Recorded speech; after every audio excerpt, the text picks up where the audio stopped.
June 1942. The Pacific wakes in silence, but not in peace. Two groups of aircraft carriers, hidden somewhere within thousands of miles of open ocean, move like predators that have not yet seen each other, but already feel one another's presence.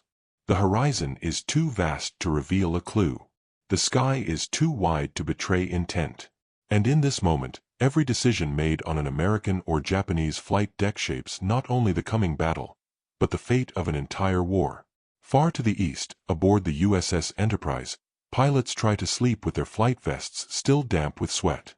Some whisper loose fragments of thoughts. Others simply stare at the ceiling, wondering whether the enemy has already found them. The tension is almost physical, a shared, unspoken understanding that nothing ahead will be simple, or quick, or clean. Thousands of miles away, in a cramped room inside Pearl Harbor, typewriters chatter, code sheets pile up, and pencils scrape across notepads. Station Hypo, under the direction of Joseph Rockefort, works without air conditioning, without comfort, and without rest. Much of the Navy's high command still doubts them. Perhaps the Japanese attack is aimed elsewhere. Perhaps Midway is only a bold guess. But Rockefort insists, and repeats, and proves. Intercepted signals, changes in traffic patterns, the slightest cracks in Japanese radio silence, all of it points to a single target. Midway. A tiny atoll that, at first glance, seems insignificant. But to strategists, it is the hinge of the entire Central Pacific. If Japan captures it, its defensive perimeter pushes farther east. Hawaii comes within reach. American supply routes grow vulnerable. The shock that began at Pearl Harbor 6 months earlier still echoes, and now threatens to expand with even greater force. It is in this atmosphere of uncertainty that Admiral Chester Nimitz makes the riskiest decision of his career. To position an inferior fleet, outnumbered and less experienced, directly in the path of the most powerful naval strike force on Earth, and to strike first. He does not have numerical strength. He does not have Japan's elite aviators, honed by years of combat in China and Southeast Asia. He does not possess the veteran confidence of the Kido Butai, with commanders shaped by a decade of operational mastery. But he has something Japan does not. Information. While the enemy advances believing it is setting the perfect trap, Nimitz prepares one of his own, a calculated, almost invisible ambush built on risk, clarity, and an unwavering trust in America's codebreakers. Midway, expected by Japan to be the stage of a decisive triumph, will instead become the moment the United States attempts to turn the entire Pacific War on its axis. And so, in the quiet before impact, two forces converge. One driven by confidence, the other by necessity. Both certain they understand the enemy's plan. But out on that vast ocean, only one of them truly does. To understand Midway, we must first understand the mindset of the Imperial Japanese Navy in early 1942. After 6 months of uninterrupted victories, from Pearl Harbor to the fall of Singapore, from the Java Sea to the edge of Australia, Tokyo believed the United States was still reeling. The Japanese High Command saw America as a giant wounded, not dead, but slow to rise. And in that temporary weakness, Japan sought the decisive blow that would keep American power out of the Pacific for good. Admiral Isoroku Yamamoto, architect of Pearl Harbor, knew the clock was ticking. Japan's industrial capacity was dwarfed by American production. Each month that passed favored the United States. And so Yamamoto devised a bold, almost theatrical plan: force the remnants of the U.S. Pacific Fleet into a final battle and destroy it in one stroke. Midway was the bait. In Yamamoto's design, the attack on Midway would trigger an American response. Believing their outpost under threat, the U.S. carriers would sail out in desperation, and there, at a time and place chosen by Japan, the Kido Butai would crush them. 4 of Japan's best carriers, Akagi, Kaga, Soryu, and Hiryu, formed the tip of the spear, carrying veteran pilots who had never tasted defeat. But beneath the elegance of the plan, cracks were forming. Japan's command structure was divided between aggressive voices and cautious ones. Communications were spread across multiple fleets operating far apart. The strict radio silence that protected Japanese forces also blinded them to real-time updates. And perhaps most critically, Japan still believed the American carriers were reacting, not anticipating. On the other side of the ocean, Admiral Nimitz was quietly assembling an answer to this entire strategy. He had 3 operating carriers left in the Pacific: Enterprise, Hornet, and the hastily repaired Yorktown. In terms of tonnage, experience, and readiness, they were inferior to the Kido Butai. But Nimitz held the one advantage that rewrote the logic of warfare. He knew where the Japanese carriers would be before they arrived. Thanks to Station Hypo's breakthrough, Nimitz positioned his fleet northeast of Midway, not defending the island directly, but waiting along the Japanese approach route. It was a move that inverted every expectation. Instead of responding, the Americans would ambush the ambushers. The risk, however, was monumental. If Hypo's conclusion was even slightly wrong, if Yamamoto altered course, if the Japanese arrived earlier or later than predicted, the U.S. carriers could find themselves alone in empty ocean, far from support, facing a superior force already searching for them. The margin for error was measured not in miles, but in hours. And yet Nimitz accepted it. He trusted the analysis. He trusted Rockefort. He trusted intelligence over instinct.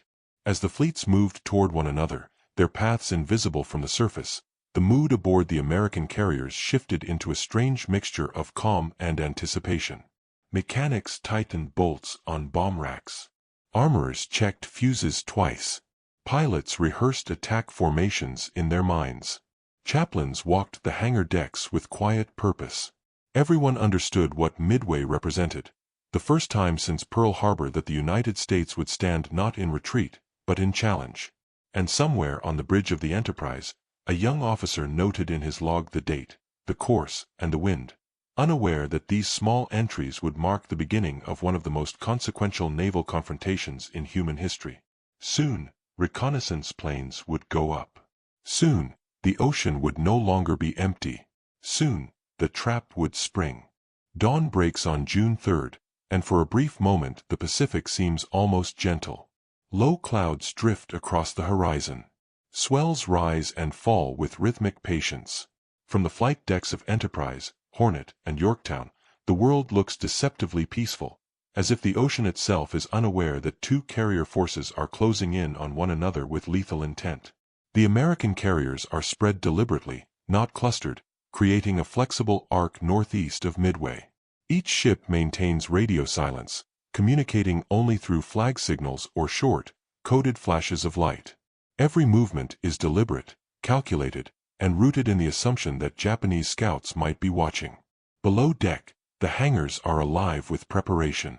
Crews move between rows of Dauntless dive bombers and Devastator torpedo planes, checking fuel lines, hydraulic pressure, and the delicate alignment of arming wires. The Dauntless, with its perforated dive flaps, is a sturdy machine, slow to climb, but deadly in the dive. The Devastator, by contrast, is aging, underpowered, and dangerously outdated. Its pilots know they are flying into a battle for which their aircraft may simply not be ready. On the flight deck, the smell of aviation fuel mixes with ocean wind. Armorers secure 500 and 1,000-pound bombs under the Dauntless. Torpedoes, long, silver cylinders, are guided carefully into position beneath the Devastators. The slightest mistake can trigger disaster, and every sailor knows it. Still, the crews work with quiet efficiency. 6 months of war have hardened them. Experience has shaped a new rhythm aboard American carriers, a rhythm forged in survival, not doctrine. Meanwhile, aboard the Japanese carriers, the atmosphere is different. The Kido Butai moves with confidence, its decks lined with the elegant silhouettes of A-6M0 fighters, D-3A Val dive bombers, and B-5N Kate torpedo planes. Their crews carry the memory of victories stretching from the Indian Ocean to the Philippines. Many believe they are about to deliver the strike that will end American carrier power for good. But Japan's greatest strength has also become its weakness. Their veterans are irreplaceable. Their pilots are the product of years of training, years Japan can no longer afford. Every aircraft lost at Midway is a loss not just of metal, but of mastery. As the two forces close in, reconnaissance becomes everything. Just after sunrise, PBY Catalinas lift off from Midway's lagoon, engines roaring as they climb into the gray sky. Their mission is simple and essential. Find the Japanese fleet before the Japanese find the American carriers.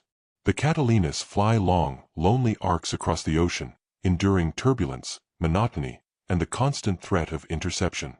Hours pass. The carriers continue on course. Reports come in slowly, a submarine sighted here, an empty stretch of ocean there. Nothing yet confirms the position of the Kido Butai. On the bridge of the Enterprise, Admiral Raymond Spruance stands quietly, listening to the wind and the steady hum of the ship slicing through the waves. Next to him, Captain Miles Browning, brilliant, impulsive, and often abrasive, studies charts with restless intensity. Their partnership will define the timing of the American strike. Spruance is deliberate. Browning is aggressive. Together, they form a balance, caution fused with sharp instinct. As midday approaches, tension spreads across every deck. Pilots gather around briefing boards, memorizing headings and fuel limits. Radio men watch their consoles for the faintest signature. Lookouts scan the horizon until their eyes burn. Everyone knows the Japanese carriers are out there. Everyone knows that the battle hinges on who spots whom first. And somewhere in the vastness of the mid-Pacific, a Catalina crew finally glimpses something, a shape on the water, far in the distance, moving with purpose. A coded message crackles out across the ocean, carrying the words every commander has been waiting for. Many ships are heading east. The hunt is over. The battle is about to begin. The message from the Catalina cuts through the tension like a blade. Enemy carriers sighted. Coordinates follow, rough, imprecise, but enough to confirm what Nimitz, Spruance, and every pilot aboard the American carriers has been waiting for. The Japanese strike force is within reach. The window is narrow. Action must come fast. Aboard Enterprise, Captain Browning leans over the navigation table, eyes fixed on the reported position. He calculates distance, wind, and the fuel endurance of the Dauntless dive bombers. The numbers are tight, dangerously tight. A full strike from this range leaves almost no margin for return. Any delay, any unexpected maneuver by the Japanese fleet, could doom pilots in open ocean with empty tanks. But the Americans cannot wait. To hesitate is to forfeit the initiative. Spruance gives the order. Launch. What follows is a controlled eruption of motion. Deck crews sprint across the flight deck, chalking wheels, aligning aircraft, signaling with bright paddles. The first Dauntless roll into position. Their wings shimmer in the rising sun, painted with big white stars that seem almost fragile against the gray steel of the Pacific. Engines roar to life, radial engines coughing, then catching, then thundering. The deck vibrates under the collective force. Pilots pull their goggles down.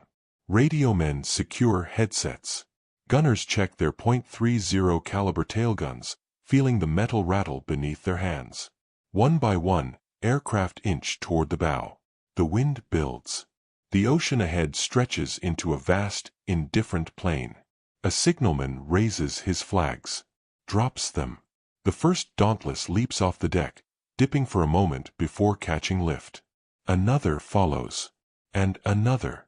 Soon the sky above Enterprise is filled with a slow-climbing spiral of American aircraft, a rising storm aimed at a fleet still unaware it is being hunted. But the strike package is far from cohesive. Because the sighting report was rushed, because time is life, the squadrons launch as they become ready, not in synchronized waves. Dive bombers, torpedo planes, and escorts take off in uneven groups, scattered across minutes that feel like hours. Some climb too fast and burn precious fuel. Others lag behind. A few never rejoin their formations at all. This disjointed launch will shape everything that follows. Meanwhile, aboard the Japanese carriers, the day is unfolding differently. Their morning reconnaissance has failed to locate the American carriers. Vice Admiral Nagumo believes he still holds the initiative. His planes are being prepared for a second strike on Midway itself. Bombs swapped out, fuels topped off, aircraft arranged neatly below deck. The Kido Butai does not yet know that American aircraft are already on the way. While the Dauntless climb toward the clouds, the Devastator torpedo planes lumber in the same direction. Slower, lower, painfully exposed. Their pilots understand what awaits them. The Devastator is a relic from another era, burdened by a torpedo that often runs too deep, fails to arm, or simply detonates prematurely. Yet these pilots fly with a determination born not of confidence, but of duty. The sun climbs higher. The ocean brightens. And from the cockpit of a Dauntless, the world becomes a flat, endless mosaic of blue and silver. Hours seem to compress into minutes as the American strike pushes deeper toward the reported enemy position, navigating uncertainty as much as distance. Then, faint at first, a shape emerges on the horizon, a thin line, a shadow against the water. Another follows. And another. Smoke plumes. Wakes. The unmistakable profile of destroyers and cruisers screening something larger. The Japanese fleet. The heart of the Kido Butai. For the first time since Pearl Harbor, American carrier pilots are staring directly at the force that once shattered their navy. But they are not yet in attack position. They are scattered, low on fuel, and miles apart. The strike is approaching its moment of truth, but in a form no commander would ever choose. And somewhere above the Pacific, one group of devastators angles downward, preparing to begin an approach that every man aboard knows may become a one-way flight. The opening blows are coming. As the American strike force closes in on the Japanese carriers, the first planes to reach attack range are the slowest, most vulnerable machines in the entire operation, the TBD Devastators of torpedo squadrons 8, 6, and 3. Flying low, barely above the waves, they move in steady lines, engines groaning, wings trembling in the salt wind. Their torpedoes hang beneath them like burdens. Every pilot knows what they're flying into. The Kido Butai is protected by some of the best fighter pilots in the world, and the Devastator offers almost no defense. It is slow, cannot climb quickly, and turns with all the agility of a falling door. Yet they continue forward. VT-8 from Hornet, led by Lieutenant Commander John Waldron, is the first to sight the enemy. Waldron has argued with his superiors for days about the enemy's likely course, and now his instincts prove correct. He signals his squadron to follow him into an attack run. They break away, alone, unsupported, the rest of the American strike still far behind and far above. Waldron knows they will have no fighter escort. He knows their only chance is to get close enough to launch.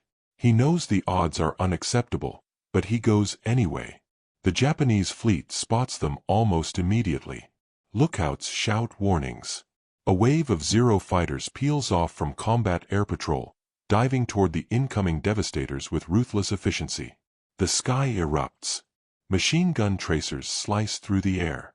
Zeros roll and dive with astonishing grace, weaving through the Devastators as if through drifting debris. The American torpedo planes respond as best they can. Slow turns, desperate jinks, a few brief bursts from rear gunners, but the mismatch is brutal, almost surgical. Within minutes, Waldron's squadron is being torn apart. Still, the surviving Devastators push on, descending even lower, skimming the water, trying to hold formation. Torpedo release requires precision, altitude, alignment, distance. If they release too early, the torpedo may not arm. Too late, and they will fly directly into gunfire from every Japanese ship in range. One by one, planes fall. Some hit the water in flames. Others break apart in the air. Rear gunners, exposed in open cockpits, fight until their guns go silent. But not a single pilot turns back. Waldron is the first to go down. His plane hits the sea in a plume of spray. His men continue forward.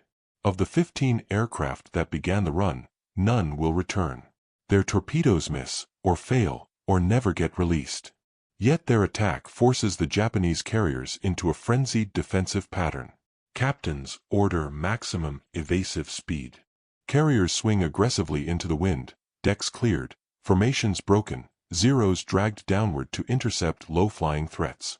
The Kido Butai becomes a storm of maneuvering ships, diving fighters, and scattered arcs of tracers. And that disruption, that chaos, is the first fracture in the Japanese defense. Minutes later, another torpedo squadron appears, VT-6 from Enterprise, led by Eugene Lindsay. Many of his pilots saw Waldron's men vanish. They know exactly what awaits them. Still, they commit to their attack run. Zeros dive once more. Devastators burn once more. Ships twist and turn, spraying walls of anti-aircraft fire across the ocean. Lindsay's squadron is shredded just as mercilessly. A few get close enough to drop their torpedoes, but none strike home. The Mark 13 torpedo, unreliable, underpowered, temperamental, once again proves itself a weapon unfit for the battle it was supposed to change. Then VT-3 arrives from Yorktown, the last of the torpedo planes. They, too, press the attack. They, too, are torn apart. They, too, die without success. And yet, in destroying the torpedo squadrons, the Japanese fighters have been drawn down to sea level, far from their high-altitude patrol zones. Their fuel is running low. Their formations are scattered. Their carriers are still maneuvering wildly to avoid the torpedo threat. Above the clouds, unnoticed, the American dive bombers are arriving. The sacrifice of the devastators, total, tragic, and absolute, has opened a window.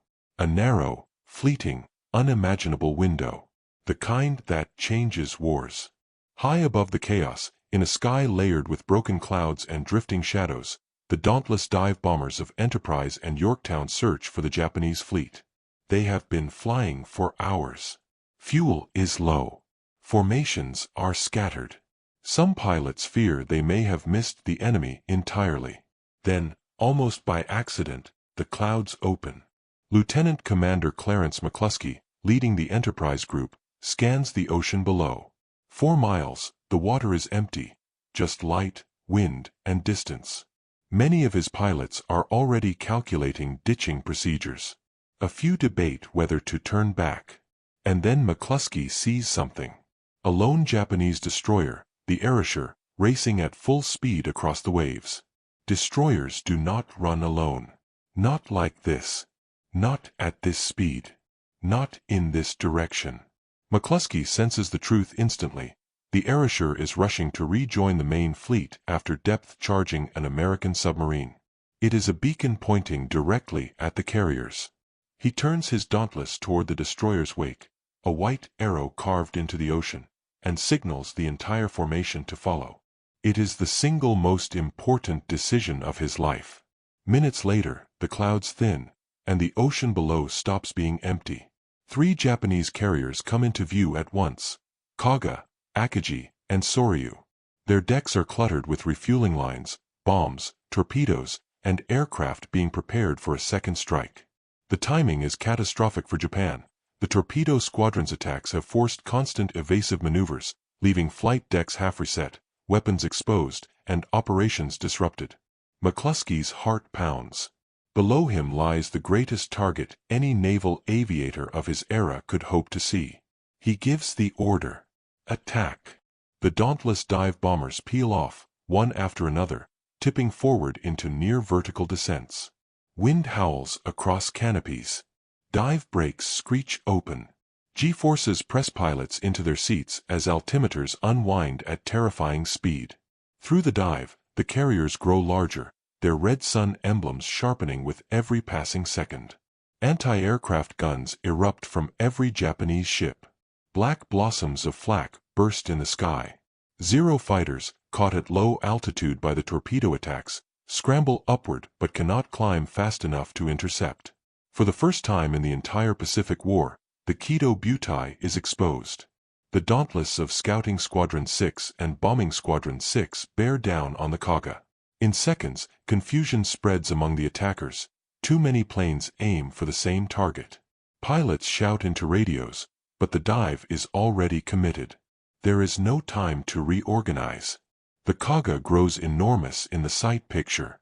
Altitude, 6,000 feet. 5,000. 4,000. Pilots wait, holding the line until the perfect release point. Then, bombs away. 501,000-pound bombs fall in slow arcs, spinning in the slipstream, closing the distance in seconds that feel like hours. Explosions rip through the Kaga's flight deck. One bomb penetrates near the forward elevator, igniting fuel lines. Another crashes into the crowded hangar below, triggering a chain reaction of gasoline fumes, armed aircraft, and stacked ordnance. Flames erupt upward, forming a pillar of smoke visible for miles. Kaga is mortally wounded. Meanwhile, a second group, led by Lieutenant Dick Best of Enterprise, breaks away toward the Akagi. Best dives alone at first, his wingmen slightly misaligned. The Akagi twists beneath him, Captain Aoki pushing the ship into maximum evasive speed. The carrier's wake foams white as she turns, but it is too late. Best is already committed. He releases a single 1,000-pound bomb. It strikes near the midship's flight deck, penetrating deeply before detonating among armed torpedoes and fueled aircraft. The explosion is catastrophic, a concentrated, surgical blow to the heart of the flagship. Akagi is doomed. At the same time, Dauntless from Yorktown find the Soryu. 3 direct hits tear through her deck in rapid succession. The carrier becomes an instant inferno, engulfed in rolling waves of flame. Crewmen scramble to contain the fires, but the blast pattern is fatal. The hangar deck detonates, sending sheets of steel upward like broken ribs. In the span of 5 minutes that will echo for generations, 3 of Japan's frontline carriers are burning beyond recovery. The Kido Butai, undefeated for years, is collapsing before its own eyes. And all around the carriers, Dauntless pull out of their dives, climbing back toward the clouds, engines screaming, fuel running dangerously low. They leave behind them an ocean boiling with smoke, flame, and the shouts of stunned Japanese sailors. Midway has changed. The war has changed. History has changed. And the battle is not over. Not yet. The sky over the burning carriers fills with smoke, thick, black columns rising like torn banners above the Pacific. But even as the Kaga, Akagi, and Soryu are consumed by fire, the Japanese Navy is not defeated. Not yet. One carrier remains fully operational, Hiryu. Under the command of Rear Admiral Taman Yamaguchi, a calm, disciplined officer respected for his tactical clarity, the Hiryu becomes the sole beating heart of Japan's counterattack. And Yamaguchi wastes no time. He orders an immediate strike against the American carriers. Within minutes, flight decks shake under the weight of accelerating aircraft. The pilots who launch from Hiryu are no longer part of a dominant force. They are now an isolated, outnumbered spearhead, but their discipline remains razor-sharp. Their target is still unknown. Their mission is not. Find the American carriers. Hit them. Break them. High above the Pacific, the strike group climbs through sunlight and smoke. Their leader, Lieutenant Joichi Tominaga, carries the weight of the entire Japanese counteroffensive on his shoulders. The pilots know the truth even if no one says it aloud. This may be their last mission. Below, the American carriers continue recovering their pilots. Deck crews rush to refuel, rearm, and rearrange aircraft. The Enterprise and Hornet prepare for a second launch. The Yorktown, though older and still bearing wounds from the Coral Sea, maintains a steady course. Then lookouts aboard the Yorktown spot dots in the sky. Small at first, distant, but approaching fast. Incoming bogies. Bearing 320. Alarm klaxons howl across the ship. Pilots sprint toward their aircraft. Gunners race to their stations. Officers shout for evasive maneuvers. The Yorktown, under Captain Elliot Buckmaster, begins a tight turn into the wind. Every degree matters. Every second counts. Her crew knows she is likely the first target. The smoke trailing behind the other U.S. carriers makes them harder to identify from the air. The Yorktown stands out, a clean silhouette against the ocean. The Japanese dive bombers begin their attack run. At 14,000 feet, they dip their noses and fall into near-vertical dives.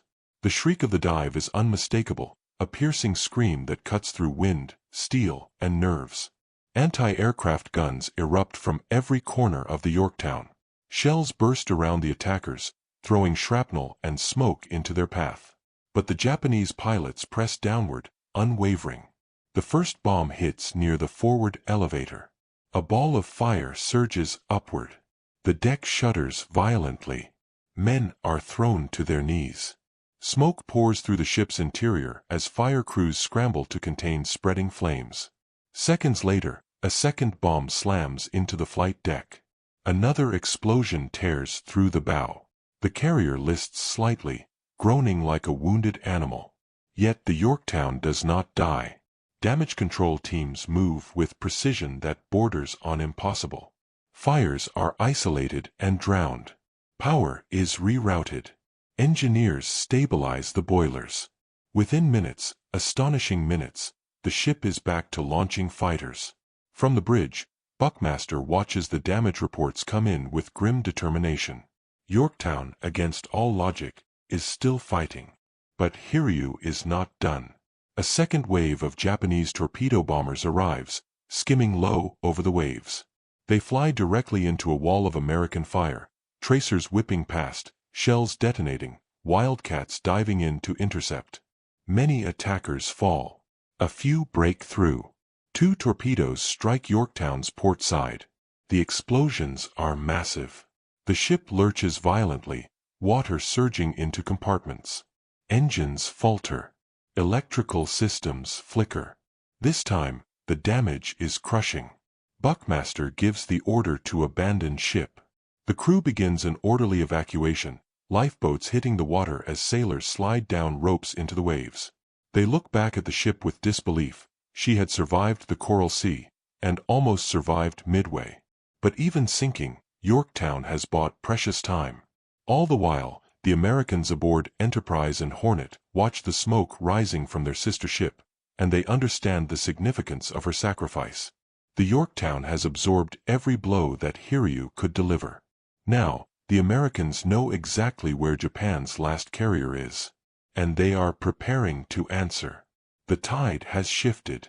The window for the final strike has opened.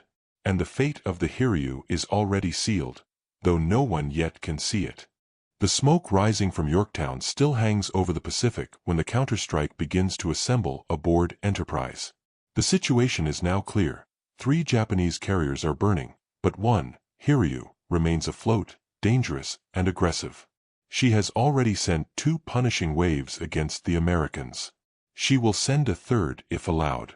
Spruance knows what must be done. There is no hesitation, no debate, no delay. He orders a fresh strike to launch immediately. Whatever planes are fueled, armed, and ready in the shortest time possible. It will not be a perfect, balanced strike group. It will not wait for ideal conditions. It will be fast, raw, and decisive. On Enterprise, the deck crews work with a controlled urgency born from months of war. Fuel hoses whip across the deck. Bomb carts rattle between aircraft. Ordnance men sprint to secure fuses. Pilots strap in while mechanics still tighten access panels. The atmosphere is electric, a sharp, silent understanding that this is the moment that must end the battle. The strike group lifts off into the late afternoon light. Dauntless dive bombers rise in a wide arc, wings glinting under the sun. Their climb is steady, purposeful, the climb of men who know exactly where they are going and why. As the formation heads toward the reported position of Hiryu, the horizon slowly transforms. The sky deepens into a darker blue. Clouds thin into pale streaks. And then, like a bruise blooming across the ocean, a single plume of smoke appears. The Japanese carrier. She moves alone now, without the protective triangle of sister ships. Destroyers loop frantically around her, cutting sharp wakes as they try to defend the last surviving jewel of Japan's carrier strike force. But even from altitude, it is clear how vulnerable she is. Her deck is intact, her operations orderly, but she is isolated. Alone in an ocean suddenly hostile. Lieutenant Earl Gallagher leads the first group into position. Lieutenant Dick Best, who earlier helped sink the Akagi, is once again among the dive bombers, low on fuel but unwavering. The Dauntless begin their attack pattern. The formation tightens. Speed increases. Altitude bleeds away. The world narrows to a single target. Below, Japanese lookouts scream warnings. Gunners race to their stations. Zeros, low on fuel, try to climb, but they are too slow, too late, too few. The dive bombers roll into attack. Wind screams. Altimeters spin downward. The deck of Hiryu expands rapidly in the sight windows. Anti-aircraft bursts rip the sky into black fragments. Shrapnel clatters against Dauntless fuselages. The ocean tilts sideways as pilots fight to hold steady, to delay release just long enough for accuracy, but not so long that they die before dropping. Then bombs fall. 500 pounds of steel and explosive drop through the air like predatory shadows. The first bomb hits near the forward section of the flight deck. Flames leap upward instantly. Fuel lines rupture. A second bomb smashes through the midships deck, exploding deep inside the hangar, where aircraft sit half-fueled and half-armed, the most lethal combination imaginable. The internal blast roars upward, punching through the deck in a pillar of orange fire. A third bomb strikes aft, tearing through the deck and igniting pockets of aviation fuel. Smoke engulfs the ship. Hiryu staggers, a giant wounded creature trying to stay upright in the face of mortal injury. Within minutes, the carrier is an inferno. Her flight deck warps. Her elevators collapse inward. Crewmen struggle in firefighting lines, silhouettes swallowed by smoke. They work with tragic determination, but the fires jump faster than they can control. Each explosion deepens the destruction. Admiral Yamaguchi remains aboard, refusing to leave. Refusing evacuation. Holding to the code of a commander who will not abandon his ship or his men.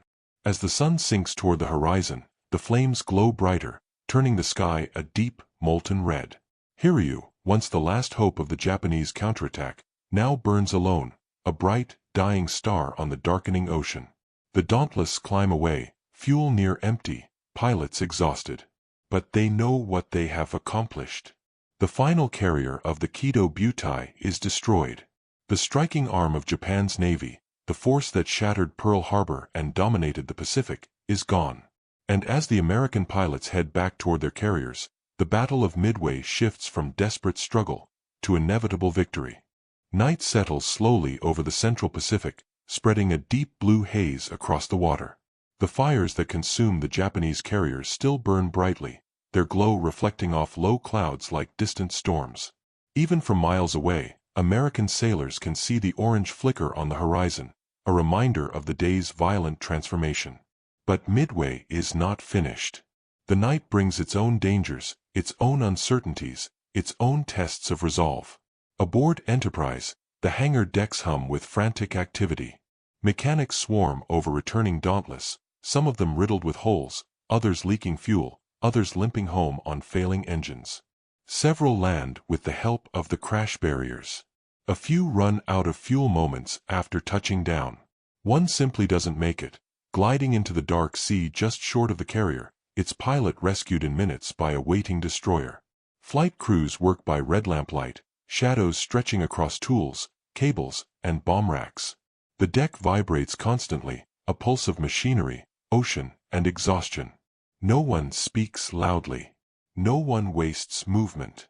They all understand what this night means: consolidation, recovery, preparation. For though the Japanese carriers burn, the Japanese Navy does not collapse. Cruisers and destroyers still prowl the darkness. Submarines lurk below. And the threat of a desperate night attack, surface or air, hangs over every American ship. Spruance, commanding from Enterprise, faces a decision. Should he press forward into the night to finish off any remaining Japanese forces? Or withdraw temporarily to protect his own carriers from nighttime chaos? The legacy of the Battle of the Coral Sea weighs heavily here. Night engagements favor the Japanese. Their night optics, training, and aggressive doctrine make them lethal after sunset. The Americans hold the advantage by day, but at night, the balance shifts sharply. Spruance chooses caution. Not weakness, calculation. He orders the fleet to withdraw eastward under cover of darkness, preserving his carriers for the next day's operations. Critics will later debate this choice, but history will vindicate it. He understands a simple truth: the United States has already dealt the decisive blow, now it must avoid turning victory into unnecessary loss. Meanwhile, aboard Midway Island, crews brace for another night of Japanese air attacks. Though depleted, the Japanese long-range forces may still strike. Anti-aircraft batteries sit ready, their barrels pointed up into a sky lit by the faint glow of distant flames. On the sinking Japanese ships, the night is something else entirely, a world of heat, choking smoke, and impossible decisions. Aboard the Hiryu, Admiral Yamaguchi refuses to abandon his ship. Officers plead with him, urging evacuation before the fires reach the ammunition stores. He declines. His sailors have fought with honor. He will die beside them. Survivors from Akagi, Kaga, and Soryu crowd the decks of destroyers, watching the night horizon with hollow expressions. The Kido Butai, the pride of Japan's naval aviation, has been undone in a single afternoon. What began the day as the most powerful strike force the world had ever seen now lies shattered, burning across the waves. Yet even in defeat, the Japanese fleet shows discipline. Cruisers and destroyers continue rescue operations amid burning wreckage. Navigation lights stay dimmed.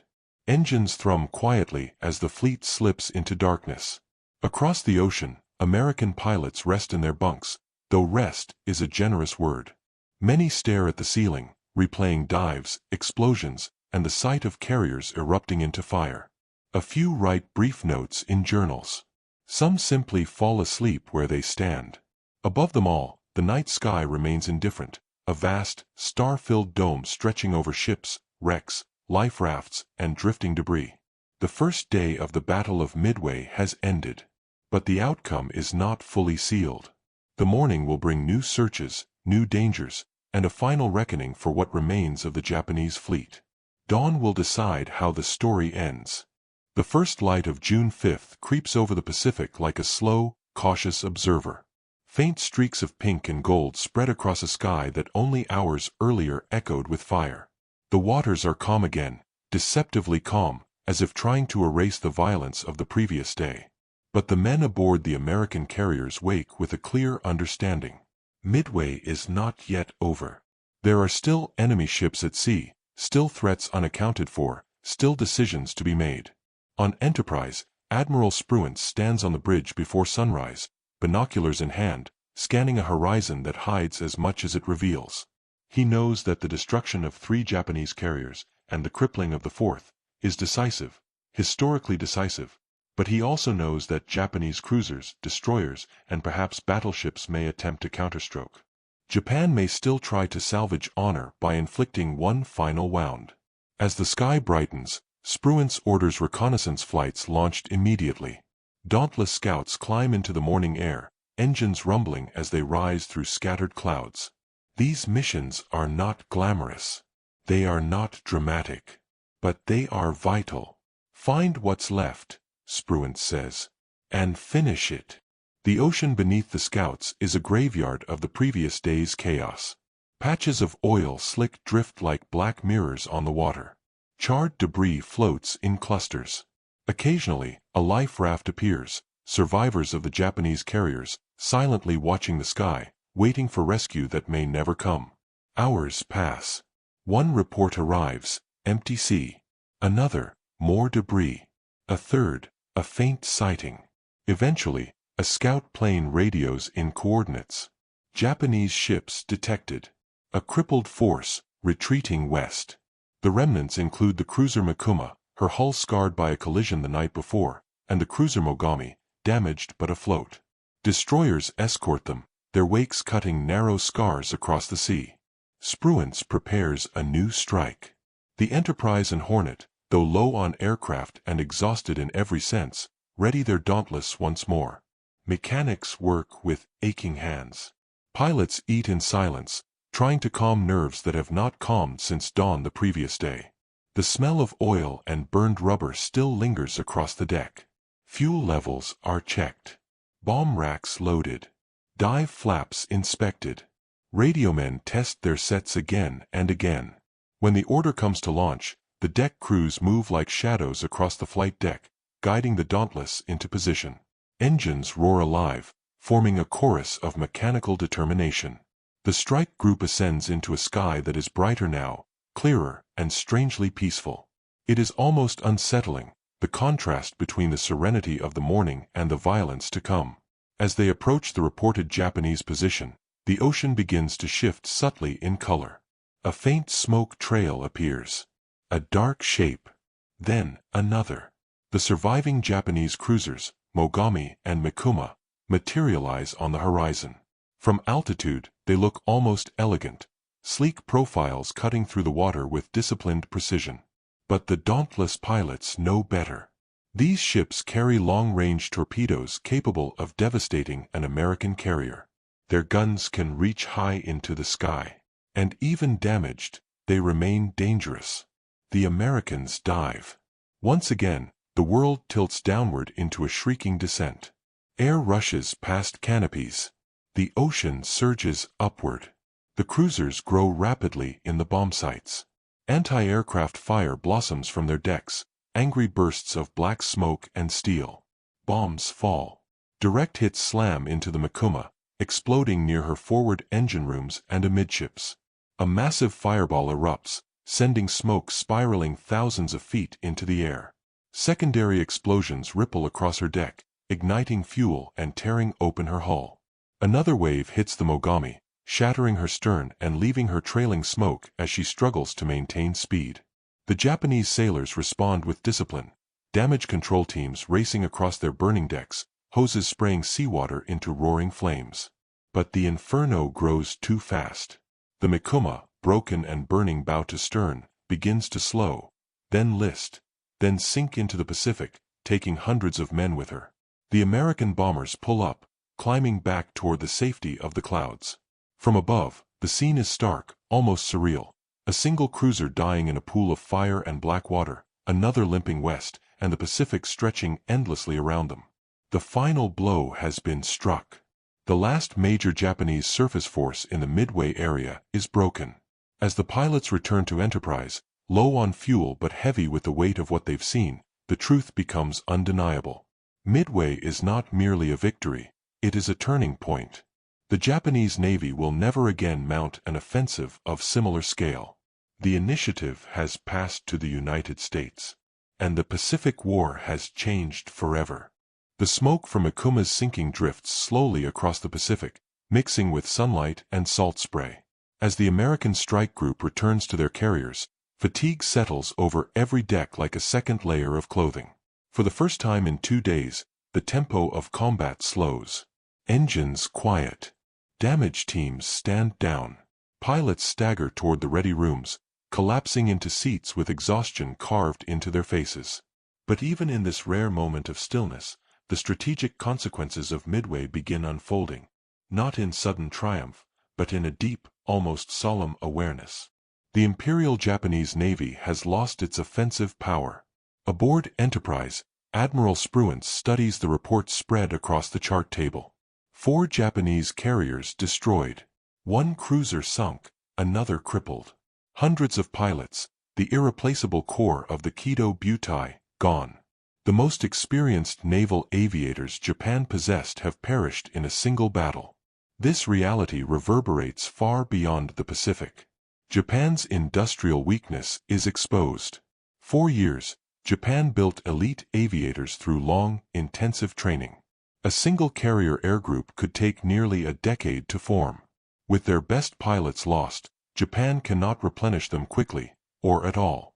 The crews who burned aboard Akagi, Kaga, Soryu, and Hiryu took with them a reservoir of experience that no factory can replace. By contrast, the United States, with its vast industrial capacity and streamlined pilot training, is only beginning to mobilize. The balance of carrier warfare shifts permanently. Before Midway, Japan dominated by tempo and shock. After Midway, the U.S. Navy seizes the initiative. The Pacific becomes an American arena of maneuver, an environment where new ships, new pilots, and new strategies will shape the battles to come. Spruance understands this, but he also understands something deeper. The victory was won by inches, by timing, by intelligence, by sacrifice. It could easily have gone the other way. Aboard Japanese ships, the realization is devastating.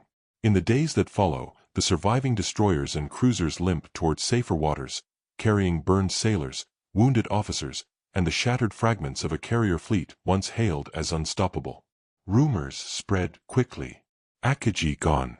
Kaga gone. Soryu gone. Hiryu gone. Names spoken with reverence now hang in conversations like funerals. Admiral Yamamoto receives the full report hours after the battle's decisive moments. He sits in silence. He had promised the Emperor a victory that would break American resolve. Instead, he has overseen a disaster that will break Japan's strategic capacity. Yamamoto orders the fleet to withdraw across the Pacific, not as conquerors, but as survivors. His flagship turns east, then northeast, then home. The grand plan to draw out and annihilate the U.S. Pacific Fleet has not only failed, it has backfired with catastrophic consequences. On Midway Island itself, the mood is one of quiet relief. The airfields bear the scars of bombardment. Craters pockmark the sand.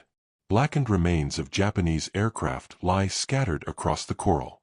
Marine gunners, exhausted and sunburned, sit beside their weapons in postures of disbelief. They had expected invasion. Instead, they have witnessed history from the shoreline. Birds circle overhead, gliding on currents rising from burned fuel. The island smells of cordite, oil, and salt, the scent of a battle survived. On American carriers, introspection replaces celebration. Pilots replay their dives in half-dreams. Deck crews sit against bulkheads, smoking quietly. Officers gather in subdued discussion, analyzing every turn of the battle. There is pride, immense pride, but also gravity. They know how many died to create this victory. How many Devastator crews never came back. How many Dauntless returned with empty seats. Midway is a triumph built from sacrifice, not spectacle. And beyond the immediate horizon, the Pacific waits. The path ahead leads to the Solomons, to Guadalcanal, to months of attrition and struggle. Midway does not end the war, it opens the door to a long, brutal campaign where American carriers will strike again and again, pushing westward one island at a time. Spruance closes his eyes for a moment on the Enterprise bridge. Not in relief. Not in triumph. But in recognition. Midway is the turning point. And the weight of that turning point has only just begun to settle on the world. As the American fleet turns eastward, leaving behind columns of smoke drifting over the Pacific, the human cost of Midway begins to surface. Not in numbers, but in voices, memories, and fragments of experience scattered across thousands of miles of ocean. This was not only a clash of carriers and strategy. It was a clash of men, young, untested, exhausted, determined, each carrying their own internal battle into the sky. Aboard the American carriers, the faces of victory are tired and haunted. In the ready rooms of Enterprise and Hornet, pilots sit with flight jackets half unzipped, helmets resting at their feet. Some stare at maps pinned to the walls, tracing the paths they flew, their fingers stopping at the moments where a friend's plane vanished into cloud or fire. Others write letters home, brief, direct, understated in a way only combat can produce. Lieutenant Dick Best, whose bombs crippled Akagi and helped finish Hiryu, coughs quietly into his hand.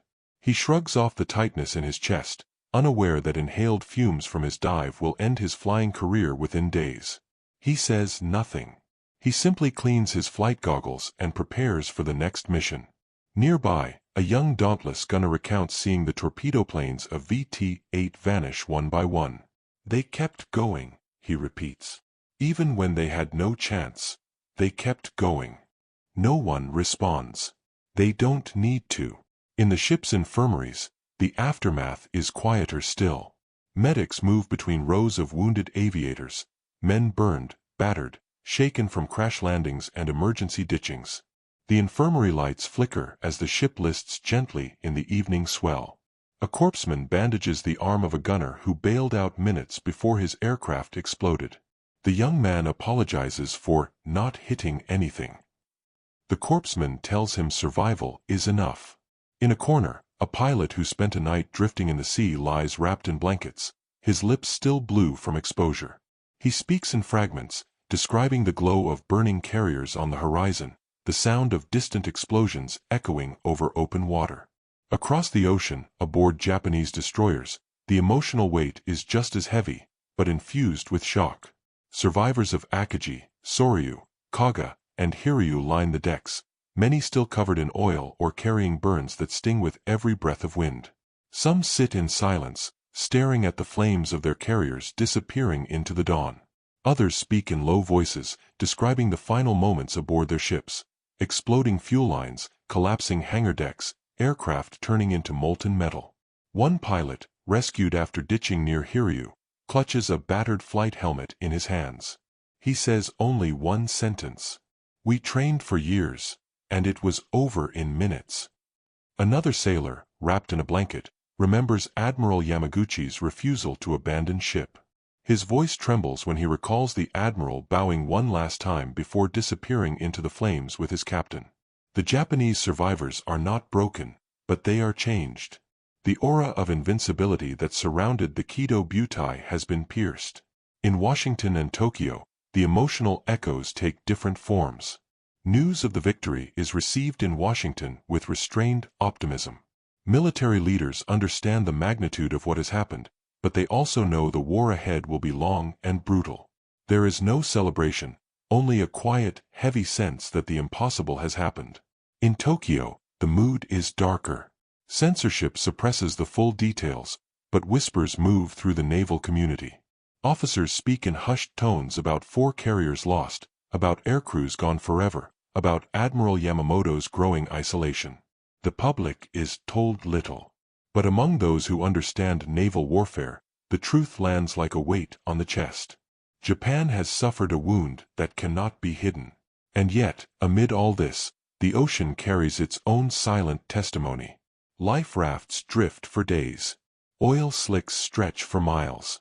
The bodies of fallen aviators and sailors, American and Japanese, float in the gentle rise and fall of the swell, claimed slowly by the sea they fought over. Seabirds circle overhead, gliding silently. The Pacific, vast and indifferent, absorbs the cost without changing. By the end of June 5th, the Battle of Midway is becoming something more than a battle. It is becoming a memory. A story carried by those who survived. A shadow over those who did not. And the men who fought, on both sides, now sense that what they lived through will echo long after the fires are gone. They know the Pacific will never be the same again. As the days pass and the American task force steams eastward, the significance of Midway spreads quietly through every level of the U.S. Navy. Officers pore over battle reports.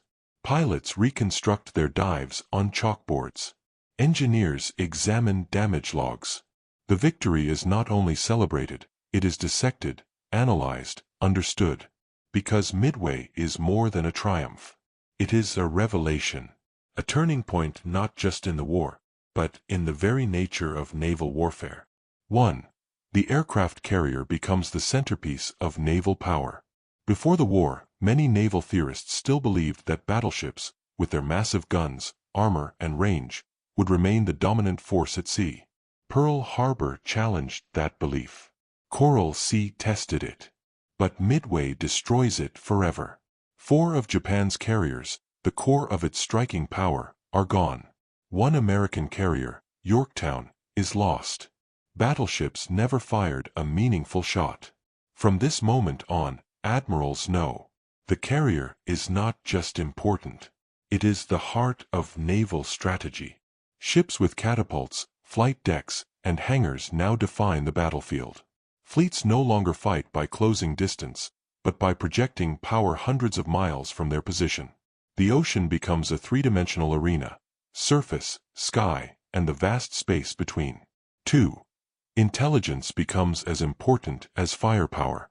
Station Hypo's breakthrough, the cracking of Japanese naval codes, is recognized as the invisible engine of the victory. Without intelligence, the American carriers would have been outmaneuvered, outnumbered, and ambushed. But with intelligence, everything changes. Nimitz deploys his carriers correctly. Spruance anticipates Japanese moves. American pilots strike first. This insight spreads rapidly through the U.S. High Command. Wars are no longer won solely by ships and bombs.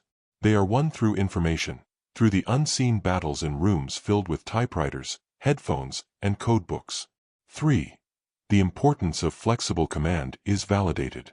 Spruance's decisions, cautious at night, aggressive by day, become case studies in the power of adaptable leadership. He does not chase needless danger. He does not allow emotion to override probability. Instead, he balances risk and opportunity with an almost clinical calm. His approach contrasts sharply with the rigid Japanese doctrine, which relies heavily on pre-planned, inflexible battle sequences. Once chaos enters the system, fires on deck, torpedo squadrons drawing fighters down, dive bombers emerging unexpectedly, Japanese command struggles to adapt. The U.S. Navy learns the lesson plainly. Flexibility saves fleets. 4. Torpedo and aircraft design face brutal scrutiny. The devastation of the Devastator squadrons becomes a painful lesson in neglected modernization. The Mark 13 torpedoes' failures, running too deep, failing to arm, refusing to detonate, are no longer just technical issues, they are strategic liabilities. American engineers, already aware of these flaws, now receive urgent orders: fix the Mark 13 or replace it entirely. The lessons shape future weapons. Stronger aircraft. Better torpedoes. More reliable fuses. Improved armor and self-sealing fuel tanks. The tragedy of VT-8, VT-6, and VT-3 becomes the foundation of future design. 5. Pilot training accelerates into a national priority. The United States recognizes something Japan cannot match: the ability to train, and train again.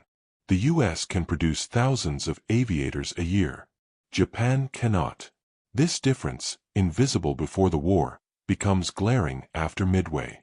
The loss of so many elite Japanese pilots will echo for years, weakening Japan's air arm long after the battle is over. 6. Carrier task forces evolve into fast, integrated strike groups. Midway reveals the advantage of concentrated air power controlled from a central, flexible command structure. The U.S. Navy begins refining new tactics.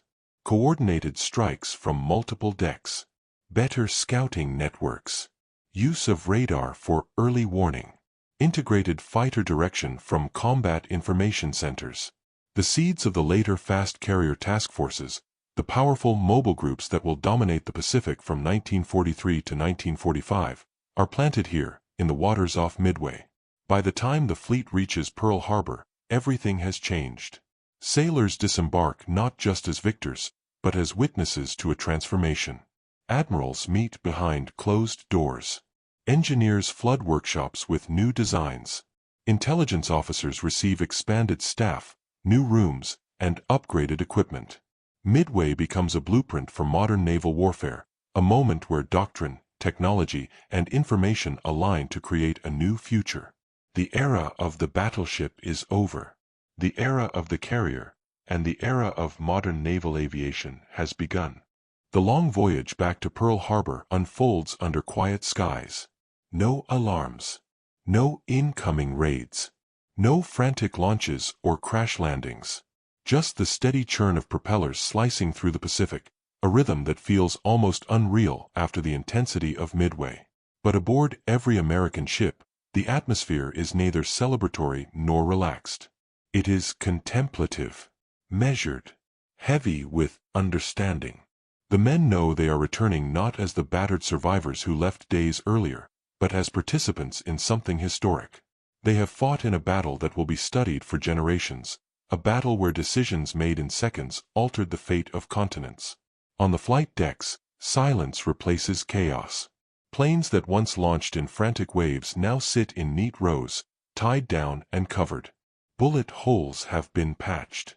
Engines inspected. Bomb racks emptied. The smell of fuel gives way to the clean scent of open ocean wind. A few pilots walk along the deck edge, staring at the water sliding past the hull. They speak quietly, not about victory, but about the men who didn't return. The absence of the torpedo squadrons is felt everywhere. Their ready rooms are empty. Their bunks untouched. Their lockers still hold personal items: photographs, letters, books, half-finished notes. One Dauntless pilot passes by the room of VT-8 and stops in the doorway. He stands there for a long moment, staring at the neatly arranged flight gear, the name tags still hanging. He whispers, "We wouldn't have gotten through without them." The room answers with silence.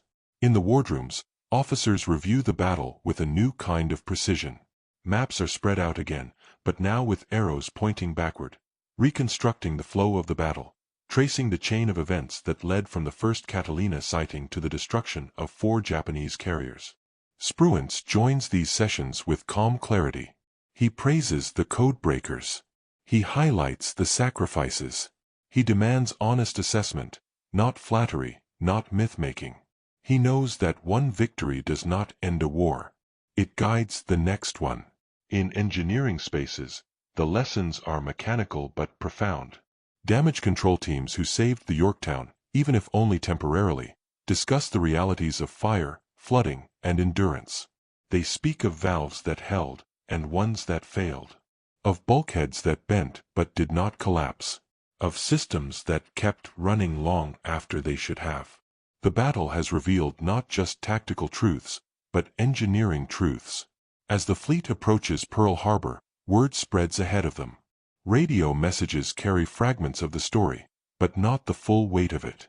In Hawaii, workers, sailors, and families gather along the harbor edges. They know something monumental has occurred. Rumors swirl. 4 Japanese carriers sunk. No, 3. No, 4. All 4. When the first American carriers appear on the horizon, moving slowly in column formation, the crowd falls silent. There is no cheering at first. Just awe. The scars of battle are visible even from a distance. Smoke stains along hulls. Patches where shrapnel tore through steel. Planes missing from the deck count. But the ships are returning. They are alive. They have accomplished something no navy in modern history had ever done. As the carriers enter the harbor, dockworkers remove hard hats. Sailors stand at attention. Officers salute. The harbor, once filled with the wrecks of December 7th, now receives the ships that avenged them. The band begins to play, not with triumph, but with dignity. Families wave. Sailors wave back. But many eyes drift toward the sky, imagining the men who should have been aboard, the planes that should have returned. Behind closed doors, the debriefings begin immediately. Nimitz listens without interruption. He studies the flight paths, the timing of the dive bomber arrival, the torpedo squadron sacrifices, the brilliant decision to follow the Arashi's wake. When the presentations end, he speaks only one line. Midway has changed the course of the war. No exaggeration. No flourish. Just fact. Pearl Harbor itself seems changed by the fleet's return. The wrecks from December still rest in the mud, but for the first time since the attack, the air feels different. Lighter. Stronger. More determined. Because the battle that began here, in smoke, fire, and shock, has been answered. Not fully repaid, but answered. And as nighttime falls over Oahu, the lights aboard Enterprise and Hornet glow softly, illuminating tired men, patched aircraft, and a future that now feels possible. Midway is behind them, but its impact is only beginning to unfold. While the American fleet enters Pearl Harbor under a rising sense of purpose, a very different scene unfolds across the Pacific in Tokyo. The Japanese high command gathers in dimly lit rooms, shoji screens casting thin strips of light across polished floors. Cigarette smoke coils upward as officers speak in hushed voices, not with anger, but with a sober dread that is difficult to conceal. The reports arriving from the front are fragmented at first, then incomplete, then unavoidable. One carrier lost, then another, then another, then the Hiryu. 4 carriers. 4. The backbone of the Kido Butai, the striking arm of the Imperial Japanese Navy, has been severed in a single, catastrophic engagement. 1. Yamamoto's silence carries the weight of defeat. Admiral Isoroku Yamamoto receives the final message while aboard his flagship far out at sea. When the words reach him, confirming not just damage, not just loss, but annihilation, he reportedly remains silent for a long time. He had warned Japan's leaders before the war. For the first 6 months, I can run wild. After that, I cannot promise anything. Midway arrives almost exactly 6 months after Pearl Harbor. In that moment, Yamamoto understands with painful clarity that the strategic initiative is gone. Japan can still fight, fiercely, effectively, but never again from a position of strength. His staff waits for instructions. He finally speaks, voice calm but hollow. We must withdraw. There is no alternative. 2. In Tokyo, shock turns into controlled panic. The Imperial General Headquarters attempts to suppress the scale of the defeat. Official bulletins speak of regrettable losses, but avoid specifics. Yet among naval officers, especially those connected to carrier operations, the truth spreads quickly. Whispers pass through corridors. Akagi, gone. Kaga burned entirely. No survivors from Soryu's flight crews. Hiryu fought to the end, but she is lost. The Japanese naval staff understands what this means. The elite aviators who spearheaded the attack on Pearl Harbor are dead. Japan lacks the industrial capacity to build replacement carriers quickly. Training new pilots will take years, time Japan does not have. The planned offensives into the Central Pacific must be abandoned. The Empire's perimeter, once expanding rapidly, must now be defended desperately. Midway is not only a defeat. It is a strategic collapse. 3. The psychological impact spreads through the fleet. Surviving sailors return to base ports in silence. Ships that once sailed in formation with carriers now drift home empty-handed, their decks crowded with grim-faced survivors wrapped in blankets. One officer aboard the cruiser Nagara writes in his journal, "The ocean feels larger now, the air heavier, the world quieter." Another records that the absence of the carriers at sea feels like a missing sun, a void in the center of the Navy's identity. Even seasoned officers, veterans of the China War and the early Pacific victories, speak of Midway with a tone bordering on disbelief. 4. Political consequences ripple through the government. The Naval Ministry attempts to downplay the losses to preserve morale. Senior officers argue over the causes. Was Nagumo too cautious? Was Yamamoto's plan too complex? Did Japan underestimate American intelligence? Were the carriers too vulnerable during rearmament? But behind closed doors, a harsher truth settles in. Japan's war plan, built on the assumption of rapid dominance and negotiated peace, is no longer viable. Without the carriers, Japan cannot threaten Hawaii. Without pilots, Japan cannot regain the initiative. Without strategic momentum, Japan cannot dictate terms. The empire must now shift from offense to defense, an existential transformation forced by a single battle. 5. The cultural impact is profound and deeply human.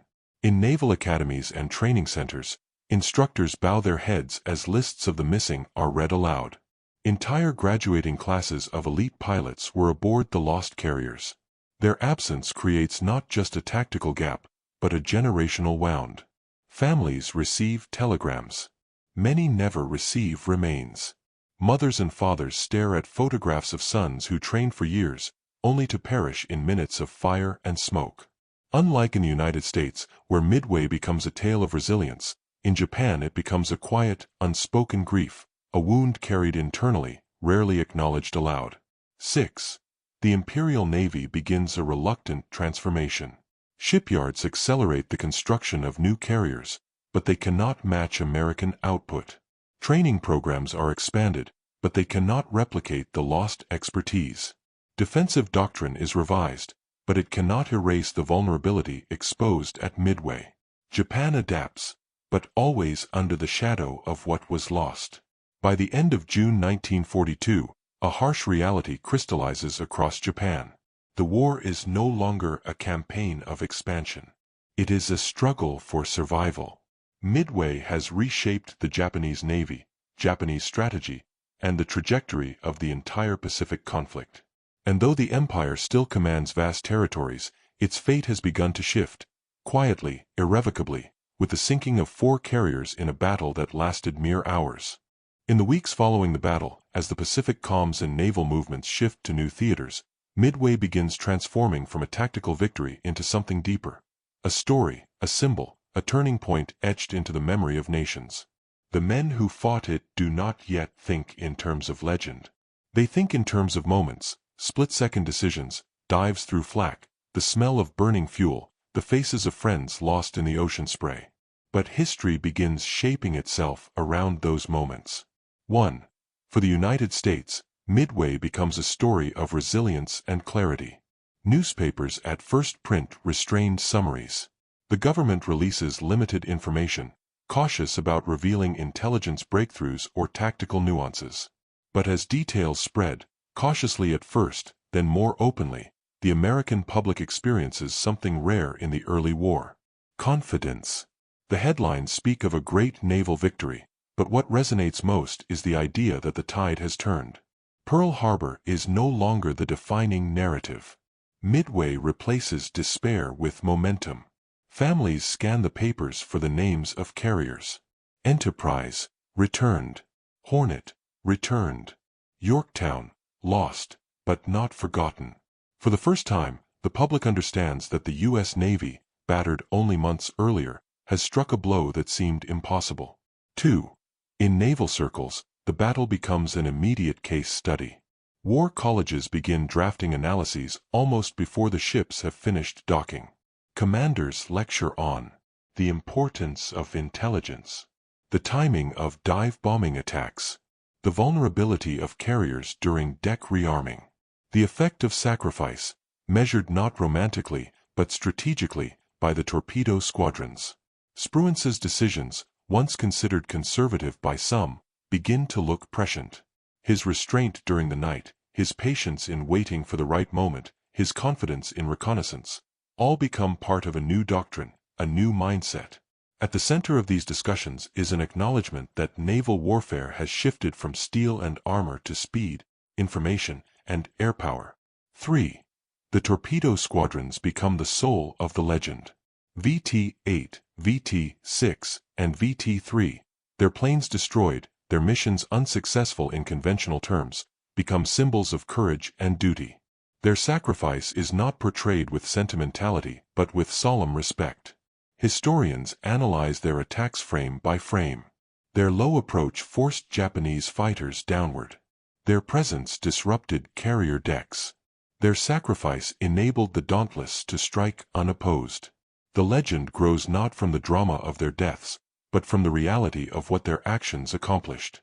At naval bases across the country, instructors speak quietly of their bravery. Cadets read detailed accounts. Pilots carry VT-8 patches for luck. Courage becomes part of Midway's architecture, not in abstract, but in concrete tactical consequence. 4. At Station Hypo, the unsung heroes remain in the shadows. Rockefeller's team returns to their small, sweltering rooms at Pearl Harbor as if nothing extraordinary has happened.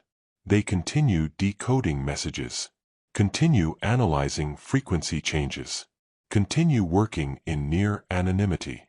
Only a few officers truly understand that without the intelligence breakthrough, without the discovery that AF meant Midway, the battle would have taken a very different shape. In time, their work becomes known. But during the war, their recognition is quiet, almost private. 5. On the Japanese side, memory takes a different form. Midway becomes a subject of whispered reflection, not public commemoration. It is studied intensively within the Navy, dissected in classrooms and strategy meetings, but discussed cautiously in public. Some officers speak of fate. Others speak of errors. A few speak of inevitability, the idea that the empire's expansion had reached too far, too fast. But one sentiment becomes universal within the Japanese Navy. Midway was the moment the war began to turn. A young Japanese midshipman, decades later, would write, "We felt the air change after Midway. We did not say it aloud. But deep inside, we knew what had happened. The world had shifted." 6. The battlefield itself begins to fade into the ocean. Wreckage drifts and sinks. Oil slicks dissolve. Life rafts are recovered or vanish into the current. The carriers rest in silence on the seafloor, their metal hulls slowly being claimed by salt and time. But the memory remains, not as debris, but as story. 7. The legend of Midway crystallizes into themes that transcend nations. The fragility of power, the weight of information, the consequence of timing, the price of courage, the unpredictability of war. Each theme becomes part of the collective understanding of the Pacific War, shaping how generations view strategy, resilience, and decision-making. By the end of the summer of 1942, Midway is no longer just a battle. It is a narrative, a turning point, a warning, a lesson, a symbol, and its shadow stretches over every island, every ocean route, every decision yet to come, from Guadalcanal to Okinawa, from the Solomons to the Marianas. The Pacific has changed, and the world, whether ready or not, has entered a new chapter. By late 1942, as new campaigns ignite across the Pacific, the Battle of Midway begins settling into its true place in history, not merely as a tactical success or a dramatic confrontation, but as a watershed moment that reshaped the direction of global conflict. Those who were there feel it in ways no textbook can describe. 1. For the sailors and aviators who fought, Midway becomes a personal turning point. Many of them will go on to fight in the Solomons, the Gilberts, the Marshalls, the Marianas.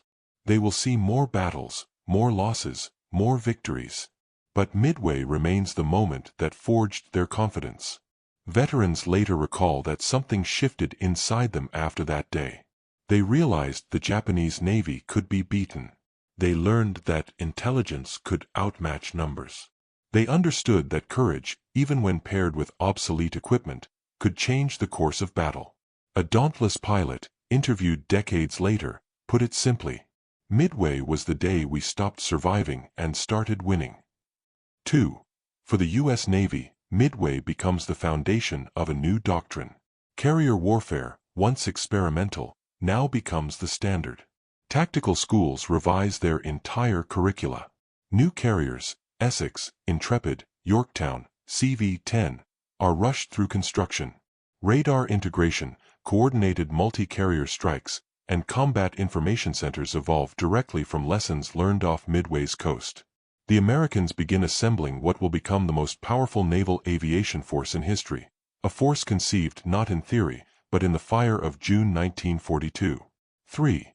For Japan, Midway becomes the beginning of a long, difficult descent. The empire still possesses vast territory and formidable forces. The war will rage on for 3 more brutal years. But the strategic initiative is lost, and Japan can never regain it. Its remaining carriers are fewer, its pilots younger, its battles increasingly defensive. The vast arc of its empire, stretching from Burma to the Solomon Islands, begins contracting under relentless American pressure. Midway is the hinge upon which that entire shift turns. A Japanese staff officer later wrote, "After Midway, we fought with skill, but no longer with hope." 4. For historians, Midway becomes a masterpiece of timing and consequence. They point to the chain of events that aligned with almost mathematical precision. The cracking of the Japanese code. The feint attack on Midway Island. The torpedo squadrons drawing fighters downward. The Dauntless dive bombers arriving at the exact moment the Japanese decks were exposed. The miscommunications, delays, and assumptions that tilted the battlefield.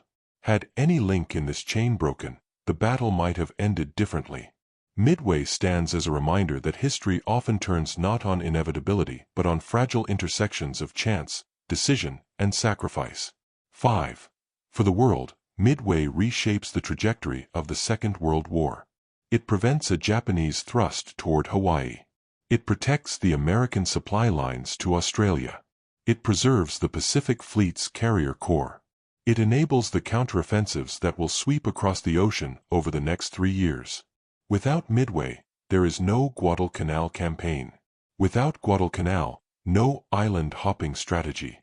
Without island hopping, no advance toward the Marianas, no strategic bombing campaign, no final approach to Japan. Midway becomes the keystone in a vast, complex arch of events that ultimately leads to the end of the Pacific War. 6.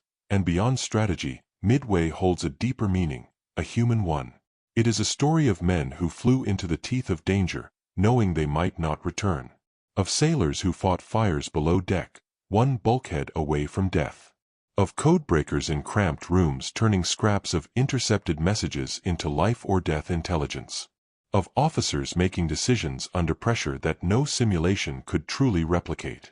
Midway is not simply a victory. It is a collection of human moments, each one shaped by courage, fear, intuition, discipline, and luck. 7. The ocean remembers, even when people forget. Beneath the waves, the carriers rest in darkness. Akagi, Kaga, Soryu, Hiryu, and Yorktown. They lie silent, vast monuments to a moment that changed the world. Coral grows along their hulls. Fish drift through hangars where aircraft once waited to launch. The sea has claimed them, but their stories remain above water. By the end of 1942, the meaning of Midway is unmistakable. It is the battle in which the arc of the Pacific War bent toward victory. The moment the United States stepped from reaction to initiative. The day the Japanese Navy began its irreversible decline. The proof that intelligence, timing, and determination can reshape even the most daunting odds. And as the war continues, every island captured, every carrier launched, every turning point yet to come will trace its lineage back to that quiet atoll in the middle of the ocean, where a small garrison, a handful of carriers, and 1,000 moments of bravery changed the fate of nations.